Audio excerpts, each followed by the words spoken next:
তো হ্যালো বন্ধুরা, আপনারা কেমন আছেন? আশা করি সবাই ভালো আছেন। আমিও খুব ভালো আছি। তো আজকে বেরিয়ে পড়লাম ফের বাইক নিয়ে র্যাপিডো করতে, ঠিক আছে। ক্যামেরাটা লাগানোর পরে বেরিয়ে পড়লাম কলকাতার সেই রাজপথে বাইক ট্যাক্সি র্যাপিডোর কাজ করতে। আজকে মার্কেট খুব একটা ভালো না বন্ধুগণ, মার্কেট খুব ফাঁকা ফাঁকা একদম। মানে রাস্তায় গাড়িও নেই, মানুষও নেই, তাই বুকিংও নেই। তো বুকিং যেহেতু নেই বন্ধুগণ, কী আর করবো, ভালো লাগছে না, খালি খালি একদম ঘুরে বেড়াচ্ছি, ঠিক আছে। একদম ফাঁকা ফাঁকা ঘুরে বেড়াচ্ছি, মানে রাস্তা ফাঁকা, আমার বাইকের পিছন সিটটাও ফাঁকা। তো কী আর করা যাবে, কোনো ইনকাম নেই, ঘুরে বেড়াচ্ছি। বেকার তো ঘরে বসে থাকা যাবে না, যাই হোক কিছু একটা করতে হবে, সেই একটা মোটিভ নিয়ে রাস্তায় বেরিয়েছি। কিন্তু সকাল থেকে খুব একটা বেশি কাজ করতে পারিনি, 400-500 টাকার মতন, মানে 400 প্লাস কাজ হয়েছে মোটামুটি, ঠিক আছে। আজকে রবিবারের দিন, বেকার রুমে বসে থাকার থেকে যে একটা হয় সেটাই আমার লাভ। অন্তত খাওয়ার দুবেলা দুটো খাওয়ার পয়সাটা তো হয়ে যাবে বন্ধুগণ।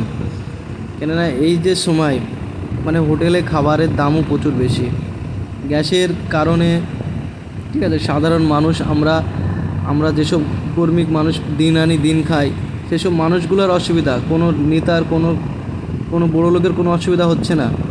সে যাই হোক দেশে, সে আমরা সাধারণ গরিব মানুষ, দিন আনা দিন খাওয়া মানুষগুলোই, মানে দিন শেষে আমরাই ফাঁসি, আমাদেরই কষ্টটা ভোগ করতে হয়। কী আর বলে, 70 টাকার সবজি ভাত নিচ্ছে বন্ধুগণ, যে সবজি ভাত ছিল 40 টাকা প্লেট। মানে ভাবা যায়, ডিম ভাত নিলে 85 টাকা নিচ্ছে, মাছ ভাত খেতে গেলে 100 টাকা, নিউ টাউনের বুকে।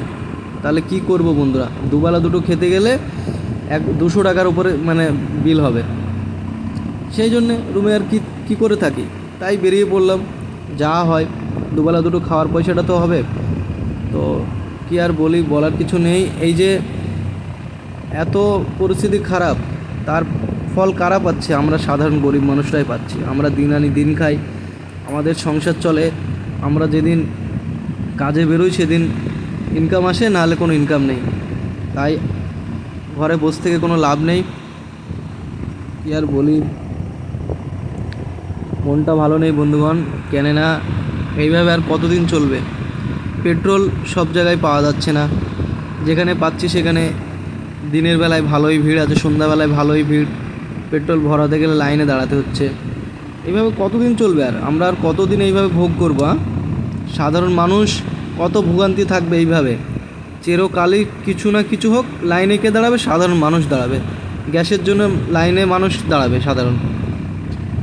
টাকার ব্যাংকে নিজের টাকা রেখে নোটবন্দির সময় কি মানুষ নিজে লাইনে দাঁড়িয়েছে, সাধারণ গরিব মানুষ দাঁড়িয়েছে, কোনো বড়ো লোক দাঁড়ায়নি। আবার ভালোভাবে মনে আছে, বড়ো লোকরা আসতো সুটকেস নিয়ে, আর ব্যাংকের ম্যানেজার, ব্যাংকের এমপ্লয়িরা আসুন স্যার করে, আমরা লাইনে দাঁড়িয়েছি, ওরা ভিতরে ঢুকে গেল। এরকম কত সিন দেখেছি। তাই যাই হোক, দিন শেষে সে আমাদের গরিব মানুষকে কাঁদতে হয়। কী আর করি, কপালের দোষ, কিচ্ছু করার নেই। তাই মেহনত তো করতে হবে বন্ধুগণ, মেহনত করা একদম ছাড়া যাবে না। তাই বললাম না, বেরিয়ে পড়েছি। বুকিং নেই, রোডও ফাঁকা, আমার বাইকের সিটও ফাঁকা, তার সত্ত্বেও বেরিয়ে পড়েছি একটা মোটিভ নিয়ে। যাওয়া হয় সেটাই আমার ভালো। তাই রাস্তাতে বেরিয়ে বেরিয়েছি, একটা বুকিং পেয়েছি এখান থেকে, দেখা যাক। এখান থেকে যাবে আপনার মহিষবাতান সেক্টর 5-এর ওই সাইডটায়, ঝিলের দিকে। তো কাস্টমারকে কল করি, কাস্টমার মনে হয় ওই ভিকারামের ওই সাইডটায় আছে। তো ওনাকে দেখি, একটু বলি যে একটু এই সাইডটায় আসুক, যাতে ইউটার্ন নিয়ে যেতে পারি। টাটা বন্ধুগণ।